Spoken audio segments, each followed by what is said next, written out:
Hey guys, Akil Stokes here, and welcome back to another video episode of the Trading Coach Podcast. And of course, welcome back to my YouTube audience as well. Apologize for a little bit of the glitchiness, but they're doing internet work around here. So hopefully I can get through this whole podcast without interruption. Today, we are going to talk about another one of the silent killers in trading, and more importantly, what you can do to avoid its wrath. Now, before we hop in, I'm supposed to tell you to like, subscribe, rate, review. So go ahead and do all that stuff to make me happy. And now we'll hop in. So the other day I was having a conversation with a trader who was really struggling. He was in a drawdown, he was losing confidence, and he was really seriously considering either quitting trading or at least ditching his strategy altogether. And as I often do in situations like this, I told him, hey, calm down, relax. Before you make that decision, I want you to go back through your trading journal and I want you to figure out why that drawdown is happening. And what I mean by that is that there are typically two types of drawdowns. There is the natural drawdown, which means that your strategy just isn't performing at the moment, or there is the self-inflicted drawdown, which means that you, trader, are making mistakes that is causing your performance to be bad. Speaking of which, while we're on this topic, we actually had a very good conversation this morning in my live trading room about how to know if your trading strategy is done working. So I will probably make that a future podcast episode. It is audio only, so it won't be here on YouTube, but you can certainly check it out on your favorite podcasting app. So just watch this space for that. Anyway, back to this trader. So after digging to the numbers, he discovered something really important. His strategy wasn't the problem. He was, as often is the case with us struggling traders. And after peeling back another layer of that onion that we always talk about peeling for some reason, he discovered something pretty interesting. Most of his mistakes were happening at the same time every day. Now, before I spoil it, I want to ask you the question, what time of day do you think the majority of this trader's mistakes were happening? Was it A, in the very beginning of the day? Was it B, somewhere in the middle of his trading day? Or was it C, I don't know why I'm doing 1, 2, 3, but C, was it at the end of his trading day? Now that I think about it, I'm actually going to put this poll question on social. I'll put it on my YouTube community about what you guys think. And hopefully by the time I edit this podcast, I'll have some stats to show you. I don't think a lot of people will answer, but it should give us a bigger idea of what the greater group of traders thinks as well. Now, for the answer, drum roll please. If you said that the majority of this trader's mistakes were coming at the beginning of this trader's day, you were correct. Ding, ding, ding, ding, ding, ding, ding. And what was interesting about this was that as I looked back on my own personal experiences, I also remember making the majority of my trading mistakes at the very beginning of my trading day as well. Now, back then, I wasn't journaling, I wasn't tracking trades or doing all the stuff that I yell about you for not doing, right? It seems hypocritical, but I've been through it and I admit it. I never say that I was a super trader. I say that I sucked for a very long time and then I got good. So I'm allowed to yell at you for stuff that I sucked with. So anyway, because I wasn't doing that stuff, I can't technically look back through any notes and quantify the amount of mistakes I was making at the beginning of the day.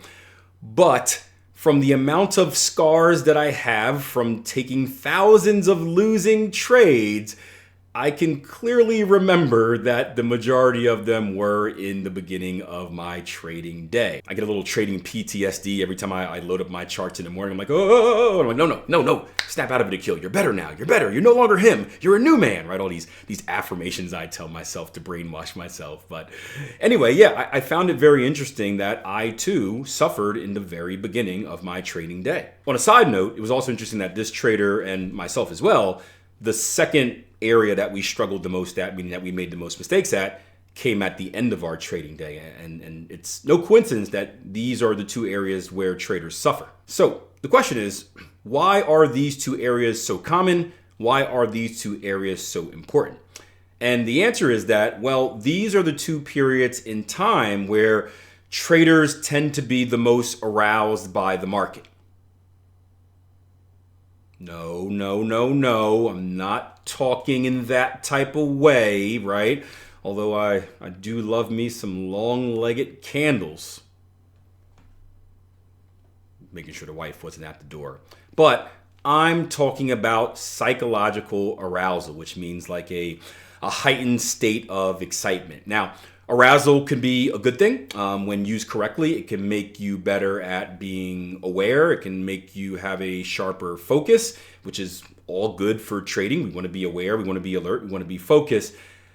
But the downside has probably more sufferable items than the upside has pleasurable items. I don't know. Anyway, the downside could lead to stress. It can lead to emotional instability. It can lead to anxiety. It can lead to pain. It can lead to poor decision making, right? Not exactly a great combo for being in the markets, if you get what I'm saying. And when it comes to why we're so aroused or excited as traders, that comes for different reasons too, right? Professional traders come into the market and they're excited to play the game. They're excited about the process. And the way I personally think about it is like, I am fortunate enough to be doing what I love, doing something that I'm passionate about for a living. And I get to wake up and do that every day. It's fun to hop on the charts. It's fun to analyze things. It's fun to try to solve this 100% unsolvable puzzle each and every day. So I'm excited because I have a genuine joy. With that being said, most new traders and most struggling traders, they aren't necessarily in the market for the same reason. They're not looking at it as this cool puzzle, this cool game that I get to play. They're looking more at the outcome where it's like, man, trading is my way to make millions really, really, really quick. So their arousal, their excitement comes from, the money that could potentially be made. And that's what drives their excitement. In a sense, it's really the same feeling that you get from going into a casino, or like when you take your kids to the candy shop and you're like, hey, you guys have $10 worth of stuff you can get. My kids, at least when I do it, they aren't necessarily making the greatest decision. They're just going around like, wow, hummingbird style, grabbing everything. And then they get in the car and like, I don't even like this. I'm like, well, why'd you pick it? I just saw it and it looked like it was good. And I didn't really like you make poor decisions because they're in this state of like excitement. To put things in a technical trading term, we get all goofy and we don't think logically. You thought I was going to say something smart, didn't you? No, you should know me better. Now, when you combine that goofy, non-logical excitement with the fact that nighttime, at least for most of us, I know some of you are vampires and don't sleep, but for most of us, nighttime is probably the longest period that we spend away from the charts. When we come back to the charts, it's even more exciting, right? Each day is a fresh start, right? So not only have we been away from someone or something for a long time, and it's all exciting when we see them again, but we kind of, in our brain, similar to like a New Year's resolution, we can erase all the bad things, all the sins that we did yesterday have been erased, right? And we can now start the day fresh and make a whole bunch of other mistakes and commit more trading sins and then start fresh again, right? So those are more reasons that this excitement is elevated to an even greater level. Now, although I want to focus on the beginning parts of the day, understand that you can get aroused at nighttime as well. But this time it's driven by scarcity. So what I mean by scarcity is this, right?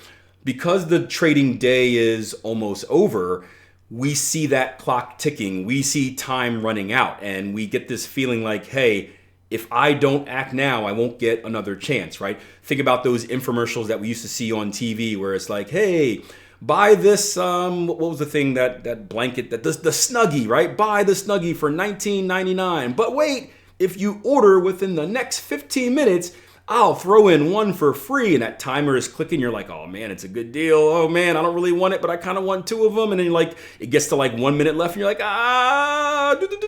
call them up and you order it, right? I'm dating myself because back then we would call things to order it and buy it instead of just scanning the QR code. And phones were actually like things we picked up and we held to our ears like this because there was a part here that you spoke into and a part there that you listened to. Now the kids just have phones like this. I'm old. I just came back from track practice and my athletes were like, Coach, you got to start saying these words because this is what we relate to when we race. And I'm like, I don't know what any of those mean. But at least I'm self-aware enough to not try to say young people words. I stick to my old school words. I know my place. Anyway, that is why we get aroused at night. Now, the forex market is a little bit different. There's a 24-hour nature to it. So technically the market doesn't close. So I guess there's the scarcity of us going to bed. Yeah, but there's no actual scarcity of like when you can trade. You can trade whatever you want. But I remember particularly when I was trading in the stock market, I made a lot of dumb decisions in the last half hour of the market open because I was so afraid for whatever reason that the market was going to close and I wouldn't be able to get my position on, or that I wouldn't be able to get out of my position if the overnight or aftermarket hours did something goofy, that I just felt like I had to do something. And in hindsight, a lot of those decisions were just poor emotional decisions that caused me to lose money. Now back to the morning hours, because that is the main focus here, because that's when the majority of traders make their mistakes.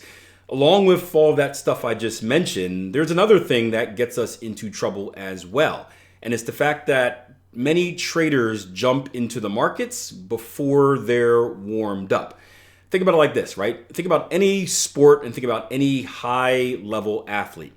Do they just walk on to the field or the court or whatever it is like a second before the game goes off and just start playing? No, they're out there hours before. They're warming up their body. They're going through their prep. They're making sure they are fully prepared by the time the game starts. As traders, we need to do the same thing. And no, we don't necessarily need to stretch because we're not at risk of getting hurt or pulling a hamstring like a professional athlete, but we are at risk of getting hurt in a different way, right?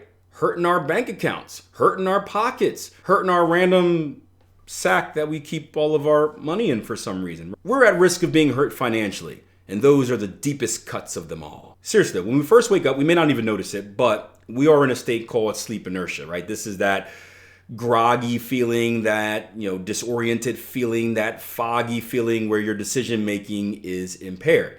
And whether you're someone that's like me, who like rolls out the bed, does a backflip and like does the worm down the stairs and is all excited about the day, or if you're someone like my wife who's just like, don't talk to me for the first 10 minutes. One of those type of people. She's very beautiful when she does it, by the way. Just want to make sure I put that on the record here. Very beautiful, even when in that groggy, disoriented phase. Love you, honey. We still are in this period. And this period can last different times for different people. I've heard it range from, really range from 30 minutes, I guess, on the low side to 2 hours on the high side. I would guess that I'm probably on the 30-minute side since I'm a jump out of bed and backflip type of person, where maybe the roll and stumble and suffer out of bed person is 2 hours. You got to figure that out for yourself. But I think for most people, it lasts anywhere between 30 minutes and an hour. So I want you to think about this for a second, right? When you're in a position where you're a trader and you're playing a high stake game, meaning you're making very important decisions that require a lot of focus and there's a lot of money at risk, do you want to be making those decisions when you're not fully awake? I don't think so, right? Would a pilot, would you be comfortable flying in a plane piloted by a person that just woke up 10 minutes ago? Probably not, right? So we want to give ourselves time to get past that state before we put ourselves in the trading state. And this is why I recommend doing something called the double wake up, right? You've heard me in the podcast where I spoke about my trading routine. After you wake up, spend 30 to 60 minutes not doing anything trading related. So no charts, no trades. Maybe you could look at a chart if you have like an overnight position on, you want to check it to make sure you don't have to manage anything, but like no active like analysis of the charts. Definitely no trading. Just do something else. For me, I check up on sports results, right? The Sixers are doing good right now, so I want to see if they keep that win streak going.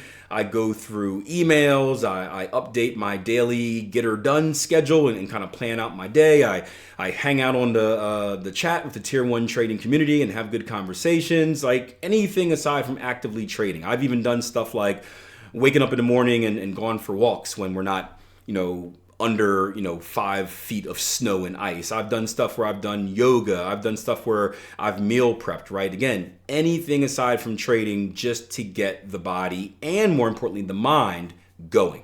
So if you find yourself making a lot of those early morning mistakes, I would recommend going back through your trading journal. If you journal, and you should, to see if the majority of your mistakes come during that period, I would certainly recommend the double wake up. Give it a try. And if you've heard any advice from other traders, or maybe you have some personal advice that you found in your own personal journey, please feel free to share it. Again, I love this community. I want it to be a place where we share ideas. You guys have been getting better and better at doing that in the comment section below. And let's keep it going. That way we can impact as many traders as possible. And that way you guys can hear from other voices instead of just me. All right, appreciate you guys listening. Hit that like button on the way out. Subscribe. That way you don't miss the next video that I upload here on YouTube. Rate, review if you think the podcast is cool and I deserve it. And until next time, plan your trade, trade your plan. Take care.